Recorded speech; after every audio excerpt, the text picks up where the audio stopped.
Bharat petroleum के बारे में पूछे जाने वाले सवालों में एक है, कब तक जारी रहेगा ये गिरावट। निफ्टी एनर्जी में तीसरा बड़ा नाम भारत पेट्रोलियम ओएनजीसी और इंडियन ऑयल के बाद मार्केट कैप है 94,000 करोड़।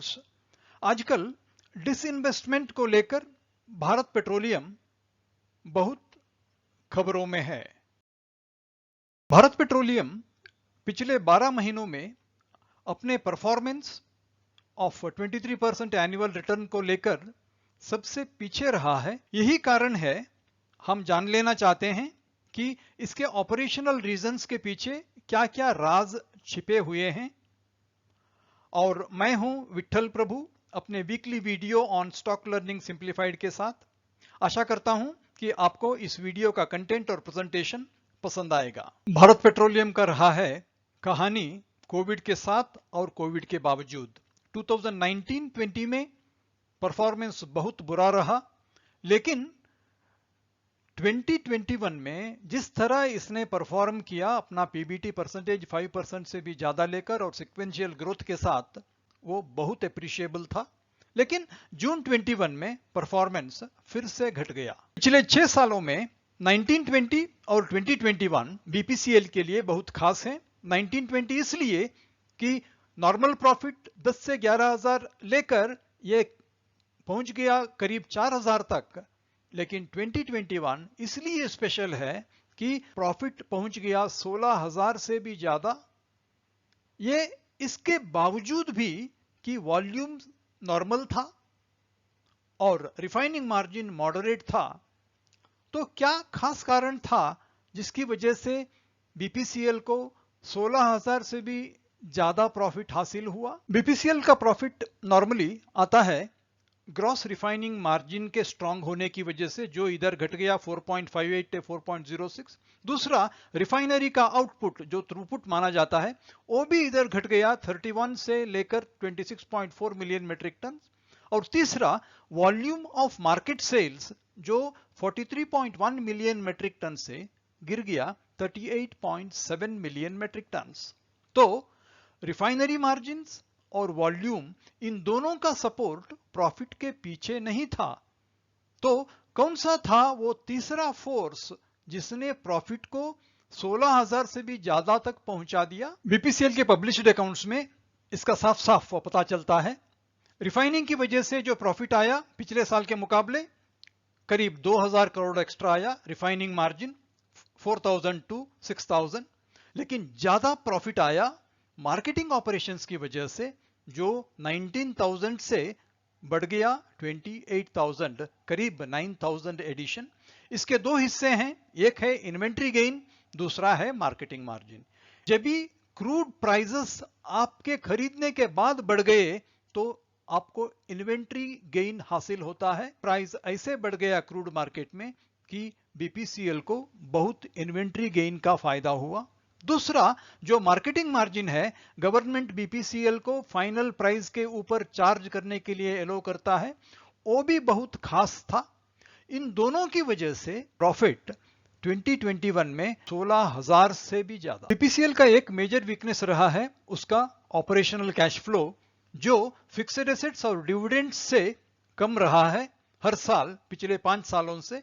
2021 में भी अगर आप स्पेशल डिविडेंड को इसके सामने अप्रोप्रिएट करें, तब वंस अगेन आपको डेफिसिट का सामना करना पड़ता है। शेयर होल्डिंग पैटर्न से साफ साफ नजर आता है कि कंपनी के टोटल कैपिटल में सेंट्रल गवर्नमेंट का हिस्सेदारी है 53%। और इस 53% को इस्तेमाल करके सेंट्रल गवर्नमेंट बीपीसीएल को स्ट्रैटेजिक डिसइन्वेस्टमेंट के मुताबिक बेचना चाहता है। और बेचने के लिए डेट रखा गया है 31 मार्च 2022। डिसइन्वेस्टमेंट का प्रोसेस जोर से चल रहा है। 3 बिडर्स तो शॉर्टलिस्ट किए गए हैं, वेदांता, अपोलो ग्लोबल और सिंक गैस, जिनका ड्यू डिलिजेंस चालू है। एलपीजी कंट्रोल ऑर्डर के मुताबिक ओएनजीसी और गेल सिर्फ पब्लिक सेक्टर यूनिट्स को गैस बेच सकते हैं। तो बीपीसीएल जब डिसइन्वेस्टमेंट के बाद प्राइवेट एंटिटी बन जाएगा तो अपने एलपीजी कस्टमर्स के लिए उसको इंपोर्ट का सहारा लेना पड़ेगा, जिसका असर हो सकता है प्रॉफिटेबिलिटी पर। तीसरी बात है बीपीसीएल ने दूसरे पब्लिक सेक्टर यूनिट्स के साथ मिलकर प्रमोट किया था 2 कंपनियां, पेट्रोनेट एलएनजी और आईजीएल। जब बीपीसीएल का ओनरशिप में चेंजेस आते हैं तो ओपन ऑफर ट्रिगर हो जाएगा इन दोनों कंपनियों के बारे में। तो बीपीसीएल को रिक्वायरमेंट रहेगा करीब 19,000 करोड़ का ओपन ऑफर करने के लिए।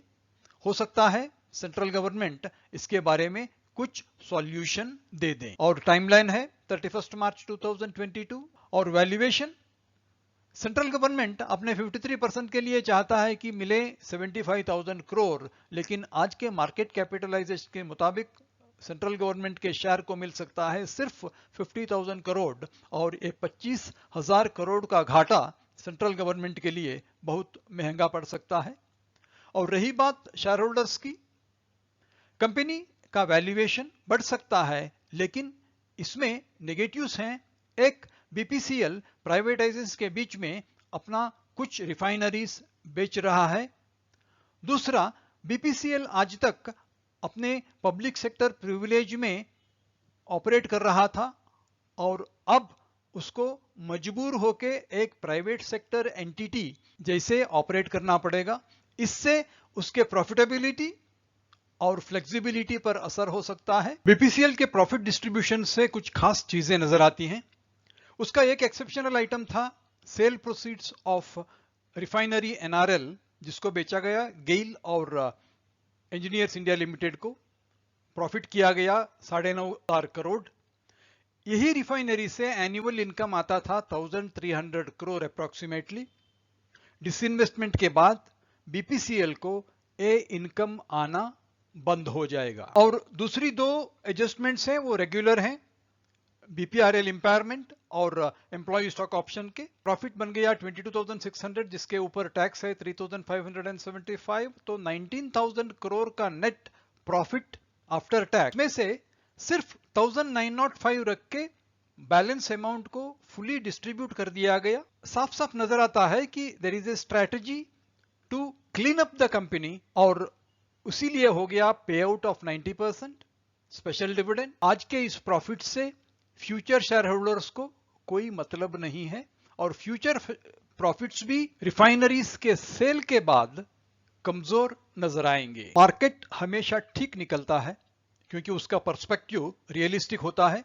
उसीलिए जब 16 रुपये का डिविडेंड दिया गया, एक्स डेट तक गिरावट आ गई 411 तक। जब दूसरा डिविडेंड मार्च में दिया ₹5, तो एक्स डेट 25 मार्च तक प्राइस तो गिरकर बन गया 419। वैसे ही रहा जब कंपनी ने दिया स्पेशल डिविडेंड ऑफ 58, तो प्राइसेस एक्स डेट तक गिरकर 439 बन गए। मतलब जो भी डिविडेंड दिया गया 16, 5 एंड 58, 79 रुपीज, उसके सामने प्राइस इंप्रूवमेंट आया सिर्फ 18 रुपीज। मार्केट को पता है जो भी स्पेशल डिविडेंड है वो है रिफाइनरी के सेल प्रोसीड्स, जिससे हो सकता है बीपीसीएल के फ्यूचर अर्निंग्स के ऊपर नेगेटिव इंपैक्ट। बीपीसीएल का जो आज का ईपीएस है वो फ्यूचर ईपीएस से ज्यादा है, क्योंकि आज उसके पास एडिशनल रिफाइनरीज हैं जो फ्यूचर में नहीं हैं, और बीपीसीएल को एक नया प्राइवेट सेक्टर एंटिटी के फॉर्म में ऑपरेट करना पड़ेगा। उसके लिए टाइम और एफर्ट लगते हैं, तो प्राइस की गिरावट की सिलसिला थोड़ी और भी चल सकती है। बीपीसीएल परफॉर्मेंस पिछले 12 महीनों में under performing the Nifty energy.